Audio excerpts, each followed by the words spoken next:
Да, се враќаме со дебатниот дел. Тука го имаме поранешниот просветен инспектор Ѓорги Илиевски, кој цело време зборува за состојбите во образованието, за оние неправилности, афери кои се случуваат, а материјал има секогаш. Господине Илиевски, добродојавте повторно во студио 10 на телевизија 24. Она што сега ја потресе јавноста, оној скандал кој се случува со лажната диплома на лекарот од Вевчани, или можеме да кажеме и со лажниот лекар од Вевчани, кој 6 години ги лекувал жителите на тоа место, на некој начин предизвика бура во јавноста. Вие ми кажавте дека сте го истражувале овој случај. Еве, можеме ли вака за вовед да ни кажете што знаеме до сега за овој случај, бидејќи има и работи кои се нејасни и кои не ги знаеме и за кои ќе дискутираме. Најпрво, добар ден. Добар ден до гледачите на ТВ24. Секојаш со задоволство пристапувам кога сум поканет од вас сејат. Минатиот пат бев на 14 јуни и таму тогаш проговоривме за многу состојби и тие состојби продолжуваат и институциите на системот се губи, значи нефункционални, партизирани, и ни се случува ова што се случува. Мене лично не ми изненади случајот што е во Вевчани, бидејќи вакви случаи имаме многу повеќе низ државата. Може би, ако се навлези под длабоко, може да се најде и некој министер или некој директор и така натака. Но конкретно за овој случај, јас вчера бев до Штип, бев до Универзитетот Гоце Делчев, се стретнав со неколку професори да разговарам, се стретнав и со генералниот секретар на универзитетот.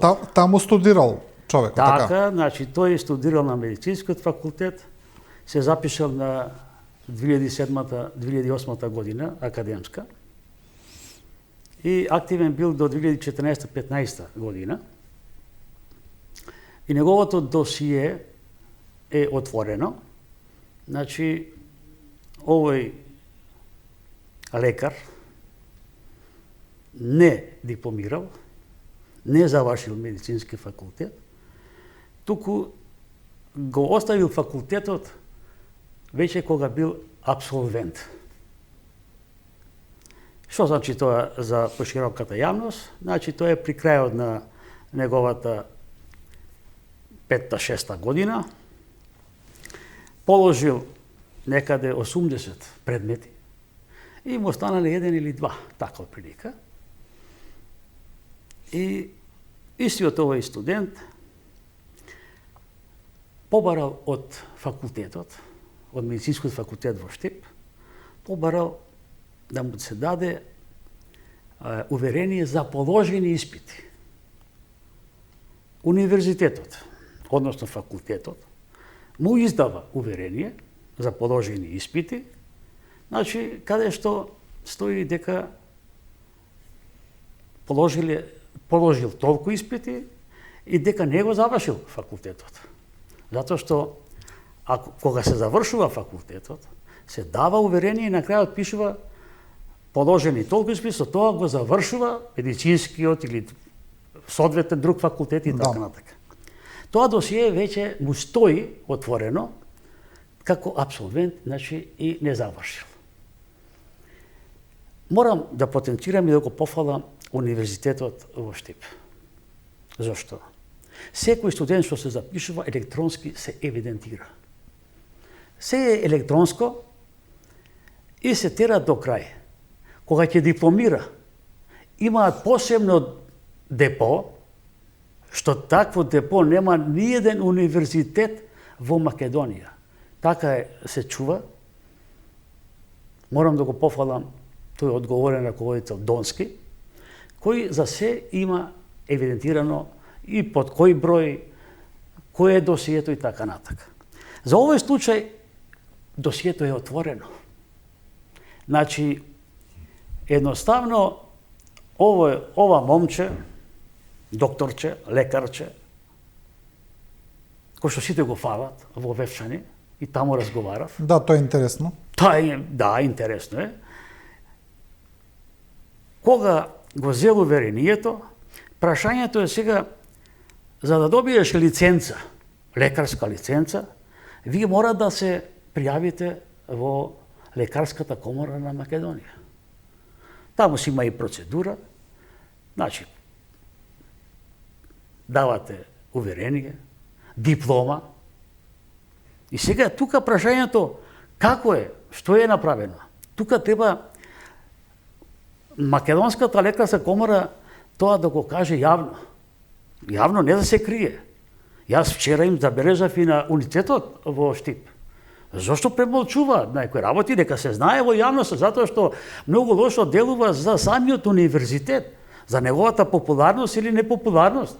Значи, едноставно, кај да ги пуштаме децата? Но мора ова да се знае дека едноставно универзитетот во Штип си постапил онака како што треба и си ги има целокупната негова документација. Да, добро, универзитетот ми се чини не ни беше посочен како проблематичен, да речеме, овој случај. Тука сега е прашањето. Тој, како што и вие самиот кажавте, за да добие лиценца до Лекарската комора треба да достави диплома или уверение за Така, диплома. барање за лиценца со сега, доставување на уверение, на диплома и така натака. Не знам дали може да достави ова што го кажавте, уверение за положени сите испити. Дали може и такво нешто? Не знам, шпекулирам, не знам. Не може тоа да Не биде. може, добро. Веќе ако е веќе, значи претпоставка ако е фалсификат. Значи Добро. тоа ако е фалсификат нешто, значи ние не знаеме што е тоа. Тоа е една од опциите, дека Така. доставил фалсификувана диплома или уверение за диплома. Така, двете. Двете се фалсификат. И двете, да. Двете Мора да се затоа што фалсификат, веќе да. фалсификат. Но, значи, он морал да ги достави и до Лекарската комора да добие лиценца, но и до работодавачот, Сигурно, здравствениот дом во затоа Вевчани, што- каде за да стапи во работен однос. Така, ако веќе го прима на работа во здравствениот дом во Вевшани, сигурно таму имало оглас, конкурс и така натака, и доставува до службите. Таму има секретар, правната служба. И таму се доставува и диплома, и уверение, и лиценца. И тоа треба да се испита. Тоа тајно се чува, сигурно се истражуваат работите, но евидентно е дека има некоја лажна диплома, дека лажно е вработен и лажно е вработен. Тој е вработен, ама тоа што службите не го откриле, тоа е чудна работа. Имаше став од здравствениот дом во Вевчани, они велат дека тие не се надлежни да ја проверуваат веродостојноста на дипломата, дека едноставно не го прават тоа. Тука има уште еден додатен филтер кога се работи за лекар-доктор, како што и вие кажувате, Лекарската комора. Дали може би таму требало подетално да проверат доколку му дале лиценца? Секако тука мора да се види, да се испита колку делувала и работела трудовата инспекција. Веќе во овој дел Да, тука и они требало да бидат трудовата вклучени. инспекција, затоа што треба се провери секој вработен едно друго, значи како ги исполнува условите, дали ги има тие дипломи. После 6 години се јавува Лекарската комора да констатира дека ваков случај кај нив нема. Затоа сега се поставува прашањето, како дошло до ова? Дали е тоа организирано? Дали е пропуштено нешто? Дали има пропуст во Македонската лекарска комора? Тоа треба да се испита целосно и треба да стоси одговорност. Неприфатливо е за мене да кажува директорот, јас нема што да коментирам, ќе коментирам, после тоа не. Без разлика дали си ти сега директор или тој некој што бил пред 6 години, значи сепак тоа е одговорност што треба да се знае. Не може нас да не изненадуваат работите ова што е во Вевшани. Не се случи и други случаи со медицински сестри, со други професори така. Имаше и во МВР имаше една постапка каде што имаше десетини лица кои се пронајдоа со лажни дипломи, имаше и постапка за тоа. Да. Значи имаме вакви примери и во минатото не е прв пат. Како да се спречат? Бидејќи очигледно е дека тука се работи за една не би кажал законска дупка, но за една недореченост во процедурите за примање на работа, каде што претпоставувам дека не може буквално секоја диплома која ќе се приложи до било која институција или работодавач да се проверува поединечно. Значи секој што ќе добие диплома да земе сега да ја проверува. Не знам, не верувам дека тоа така се прави. Да, но зборувам во сите сегменти, не само во имаме ова. ситуации, зависно од институцијата, кои што сме имале како инспектор, сме имал таква ситуација да некој си магистрирал, докторирал во Косово и се вработува тука, ама му е сомнителна. И откривме, исто така, откривме една таква ситуација што се случува на Универзитетот во Струга. Така нешто. Но тука имате индикација. Значи, не магистрирал, не докторирал во оваа држава, во странство и имате основа да се посомневате, да ја проверите, да речем. Да, и проверена е, но верувајте, она што го реков на почетокот, ако институциите делуваат и работат не партиски, него професионално, ништо да не ви изненади ако најдете и некој министер дека има сомнителна диплома. Сомнителна диплома. И магистер. Затоа што имаме ние вмешаност и на суди. Имаме вмешаност на суди и на обвинители. Значи, што треба да... Јас во една дадена прилика кажав. Стручкиот универзитет. Да не бидам сватен погрешно. Дека јас сум потекло од Дебар. Имам пријатели албанци. Не сум албанофоб, па да кажам, сега ти против албанците. Не. Ево го случај со Рамиз Мерко. Кај што го откривме. И физички бевме нападнати во Струга и знаеше јавното обвинителство. Се сокри. Денес ти е Рамиз Мерко вореден професор со ненострифицирана докторска од Нови Пазар. Жената на ректорот исто така е доцент, нотар, со ненострифицирана диплома. Доцент. Пазите, и сето ова јас го кажувам јавно, отворено, и не се презема ништо. Добро е што се презема за ова докторче, но треба да се преземаат мерки и за вакви ситуации. Барем некој да излезе да каже, и не е така, не е точно. Нека излезат. Ево, сакам да ме демантираат. Јавно да им се извинам. Нема. Министрот за образование сега, отворено го кажав. Добил наставно научно звање доцент, а докторската не му е нострифицирана. Тоа го кажав. Имам и документација за тоа. И сега тоа као да не е ништо. Да не зборуваме за Тетовскиот универзитет, за селото Селце, каде што е фабрика за дипломи. Која сакате диплома, да ја добиете толку пари. И подпишана со печат, со сите нишани и така натака, и тој си делува си работи. Онај каналот што беше од Србија, од Крагуева, Тетово, Албанија, Тирана и така натака. Во Србија направи еден рез, сноси одговорност, кај нас нема ништо. И ова сега што го говорам, запознати се сите и што реагирав. Запозната е и Грковска со мои представки за добро поведение на функционерите. До сега немам никаков одговор. Да не зборуваме за Државната комисија за спречување на корупција. Ништо. Уште во минатата емисија, кога зборувавме за фондот за развој на универзитетот во Битола, кој што парите ги се ги земале од ректоратот. Доставено до јавното обвинителство, доставено до финансиска полиција, доставено до Државна комисија за спречување. Тоа беше случај каде што универзитетот трошал пари од фондот за развој на универзитетот, а многи трошале за лични потреби. Не, повеќе си било за развој на самите личности, за развој на генералниот секретар, за развој на ректорот, поранешниот, па и овој сегашниот, и на некои декани. Тоа излезе тогаш како голема афера, но ни од тоа нема. Па нема, дадено, ево скоро повеќе има од 6 месеци, никој ништо не реагира. Иако барам, се работи на случајот. Не може што да се работи, се знае што е. Има, нема. Илиевски, вие сте во право, вие Илиевски не сте во право, значи се тоа било согласно закон. Да имаме документ, не дава никаков документ. Ние сме единствена земја веројатно каде што со години се работи така на случај, едноставно.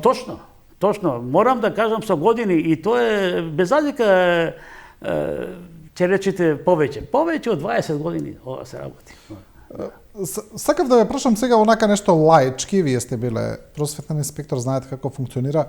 Добро, во ова модерно, во ова дигитално време, нема ли начин да се направи систем кој би ги спречил тие злоупотреби? Еве, за дипломите многу би било едноставно да има некаков електронски регистар на дипломи, каде што тие ќе се внесуваат и каде што секоја институција би можела да ги провери, да речеме, наједноставно.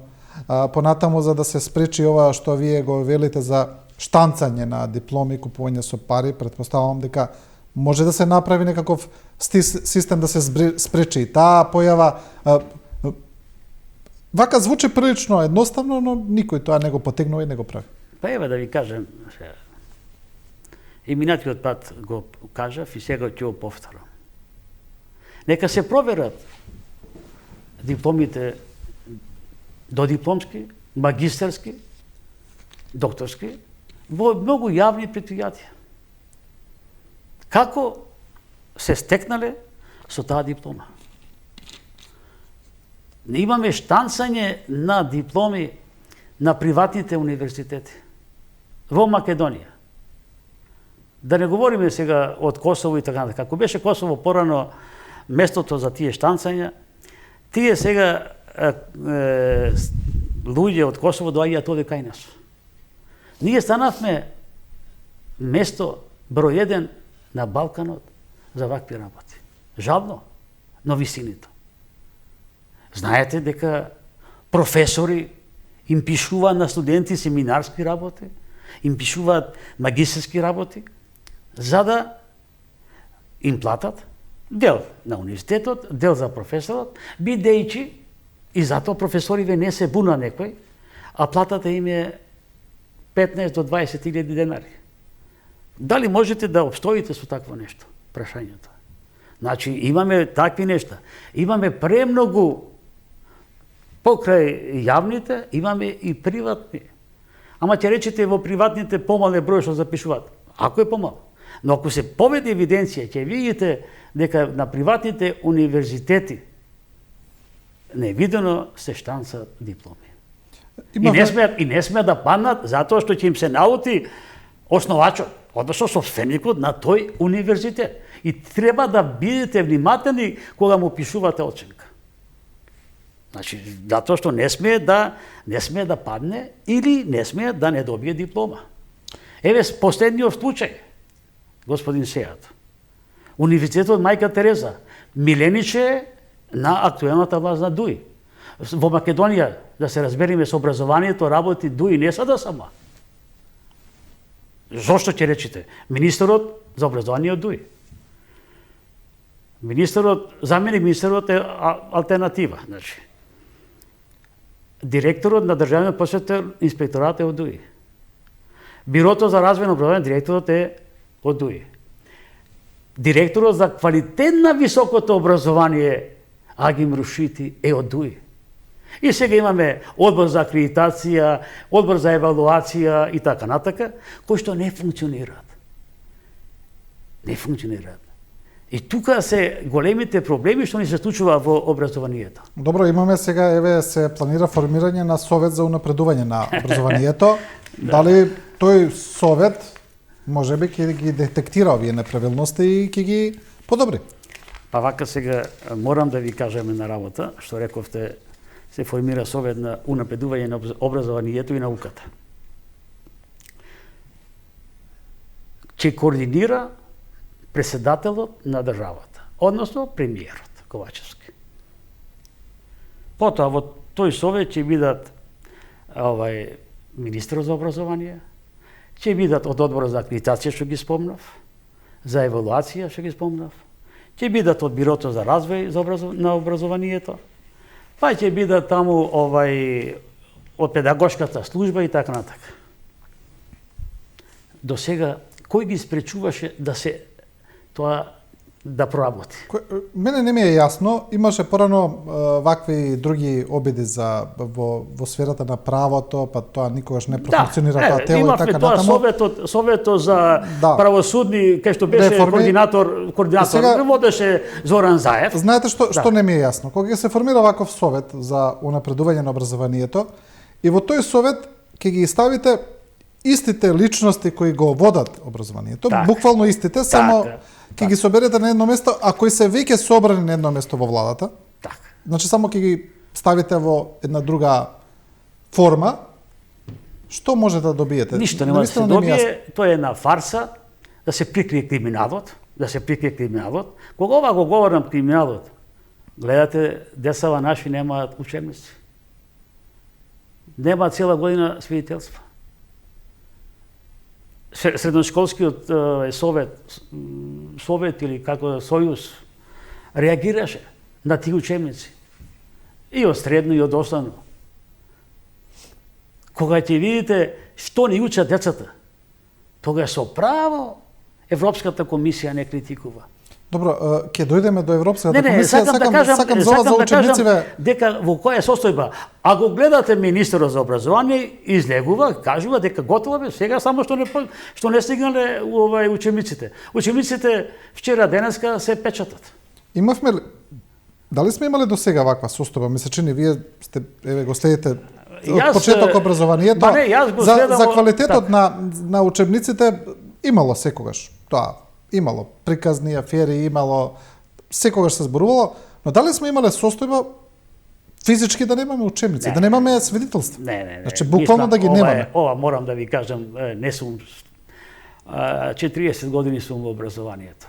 Почнувајќи од сите степени, како наставник, како педагог, како подсекретар за образование, што сум го водел основното образование и така натака.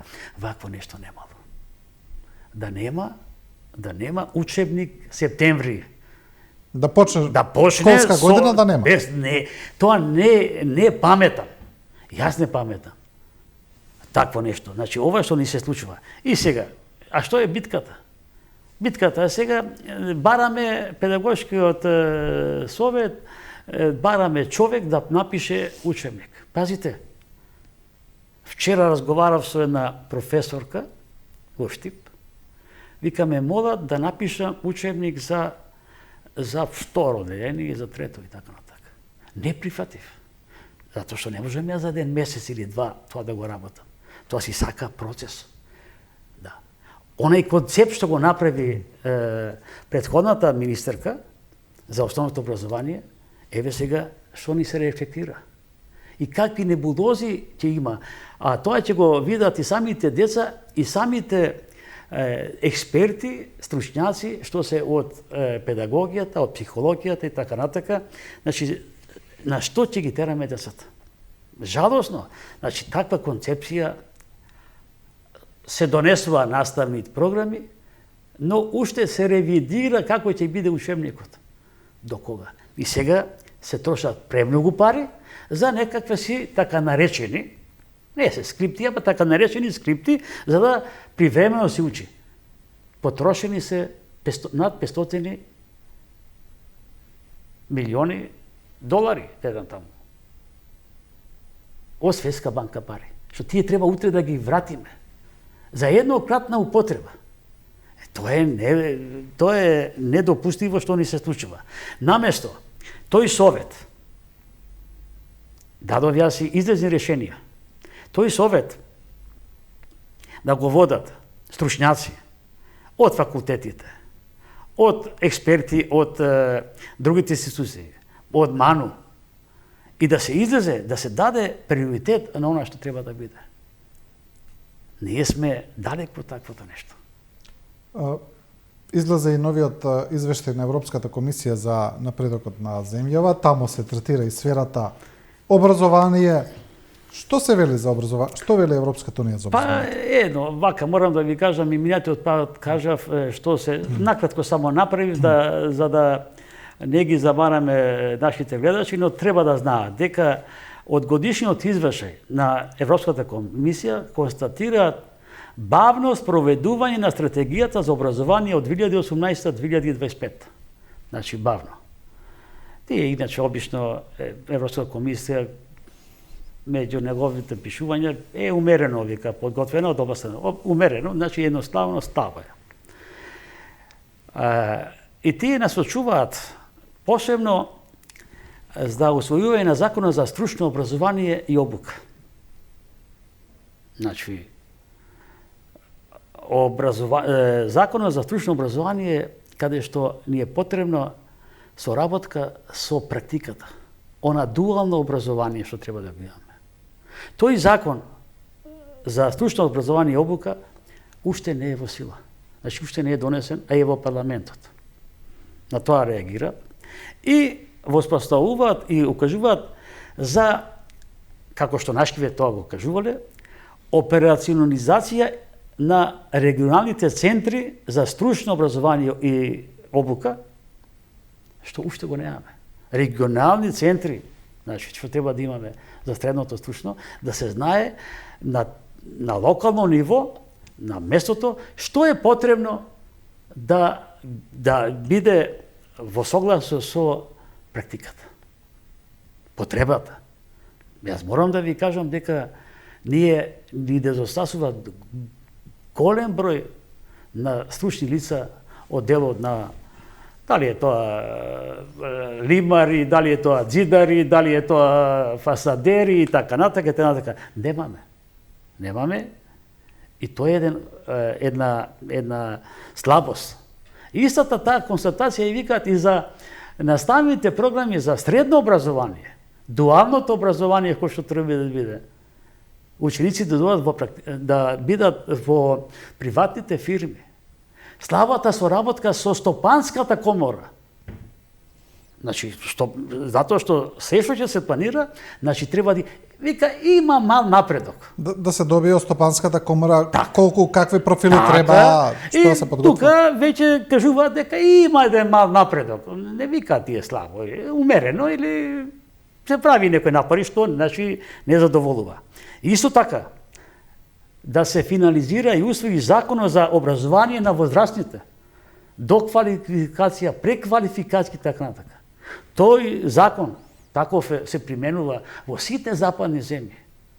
Затоа што вие можете да завршите некој факултет, поради неможност да се вработите, мора да има доквалификација, преквалификација и така натака, што е случај во западните земји. Случај е. Нашите млади луѓе кои што бегаат од Македонија, кога одат во Германија, таму им се врши преквалификација, доквалификација на некои работи и така се вклопуваат во системот на. Исто така забелешка даваат на студентските наставни програми, неусогласени со пазарот на трудот. Имате над 25-6 правни факултети, имате економски факултети, не знам што, неусогласено се тоа. Тука треба да дојде до израз она што го рекам Агенцијата за квалитет на високото образование, за акредитација. Се што се акредитира, тука мора да се направи стоп.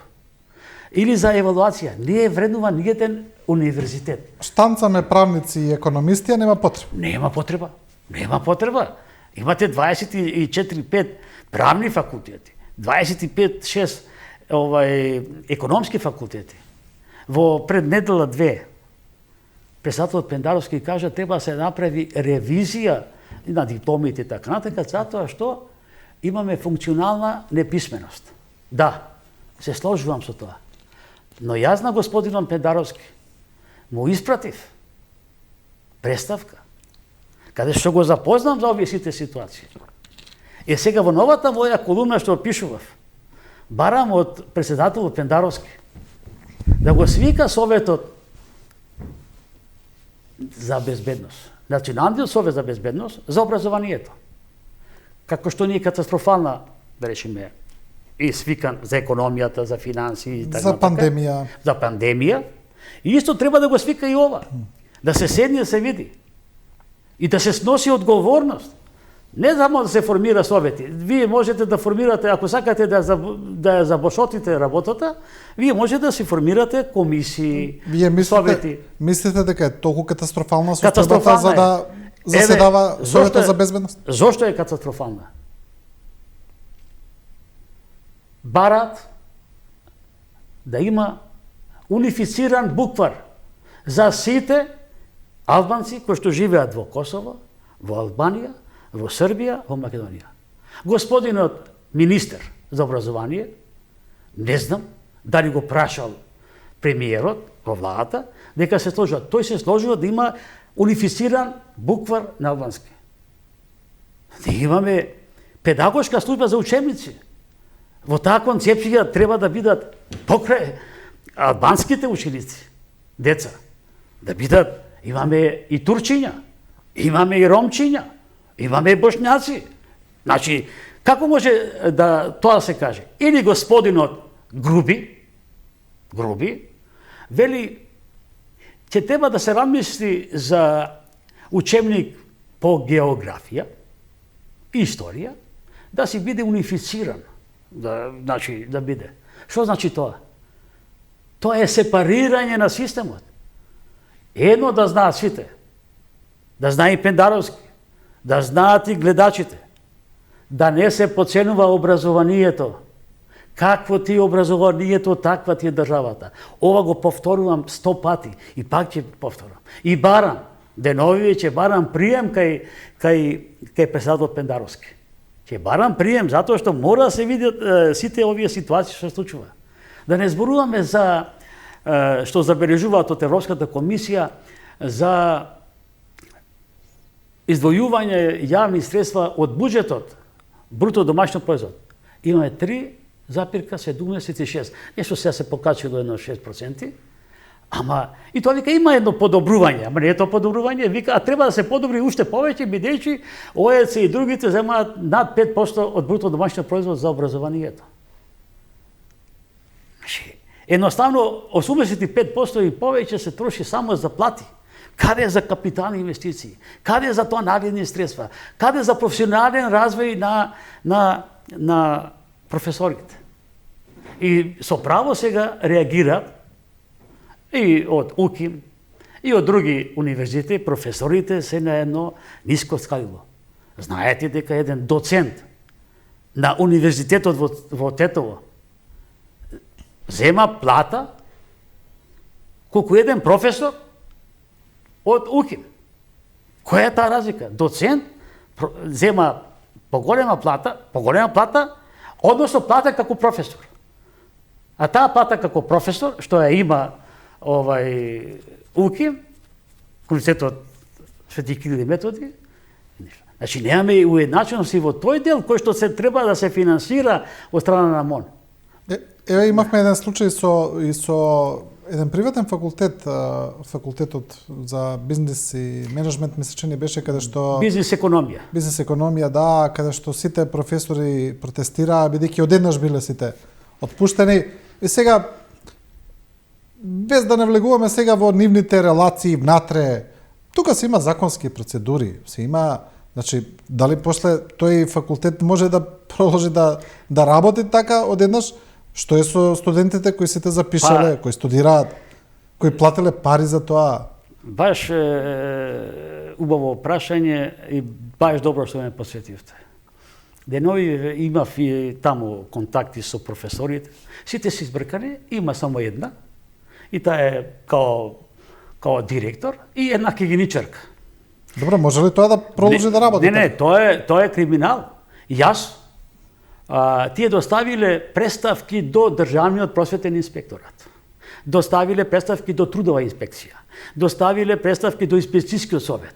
Доставиле представки до Агенцијата за квалитет на високо образование, што треба да веднаш да интервенира, затоа што не смеа да пата студентите. И сега од таму од Сојузот на студенти разговара со мене, повеќе има доверба во мене него во Државниот просветен инспекторат. Жално нешто? И јас, на тие двајца колеги мои, кои што биле таму, им напишав порака. Постапете законски да не се кријат. Знаете, Едниот колега го направил записникот во врска со студентите, дека веќе од 1 септември нема ни испити едно друго и се загрижени. И истиот тој колега доставил до министерот за образование и до сите овие институции што ги кажав да преземат мерки. Знаете што е до сега? Ништо. Другата колешка чекала да го направи записникот. Не. Трудовата инспекција размислува како тоа да биде. А господинот, што е таму собственик на тој сега, на таа школа, некој турчин, од каде не знам. Дали од Турција, од овде не знам, тој бил. И се манипулира. Не смее да пата студентите. Рекол, не се секирайте, ние ќе распишеме конкурс, ќе вработиме професори. Не може да вработи професори, затоа што се има согласно законот како се формира еден факултет, една висока школа или виша школа и така натака, и таа процедура треба да има. Значи треба да има матична комисија па приспитување на сите работи. Трудовата инспекција не функционира и да ги врати тие професори. Да ги врати професорите, бидејќи не можат да вработат нови. Манипулација има невидена токму од овие работи. Значи не ни функционираат институциите овие што ги спомнав. Но мислам дека треба добро да се размисли. Затоа уште еднаш го повикувам председателот Пендаровски да си го свика Националниот совет. Има и други моменти што треба да му кажам, а сакам ако ме покрene, а ја ќе барам да бидам пример кај него да разговараме. Состојбата во образованието е сериозна. Да не зборуваме за предучилишното. Вика, има задоволително, че 35% се запишани децата. Посебен осврт дава за децата со посебни потреби и за ромите, за децата роми, офатеноста, кој што е мала. Значи, целокупно има. Да не зборуваме за научната дејност, кој што вика е незадоволителна, бидејќи се издвојува 0,4%, ниту 1% нема. Нема. И што очекувате да имаме... Како што ви кажате, парите главно за плати се даваат. За плати. А ова другото што го зборувам за научна дејност. За научна дејност. Нема ништо, 0,4. Тие професори треба да одат на симпозиуми. Тие професори треба да пишуваат. Како ќе пишуваат? И тогаш се чудиме каде ни се наоѓаат нашите универзитети на светските ранг листи. Никде ги немаме. Господине Илиевски, ви благодарам за ова гостување, интересно како и секогаш. Благодарам. Знам дека ќе имаме нови моменти во образованието и причина за ново гостување, па така до следно гледање. Благодарам многу, ми беше чест што бев кај вас како гостин во емисијата. Ова беше Ѓорги Илиевски, поранешен просветен инспектор, и со ова го завршуваме ова студио 10 на телевизија 24. Ви благодариме на вниманието и на довербата и останете со програмата на телевизија 24.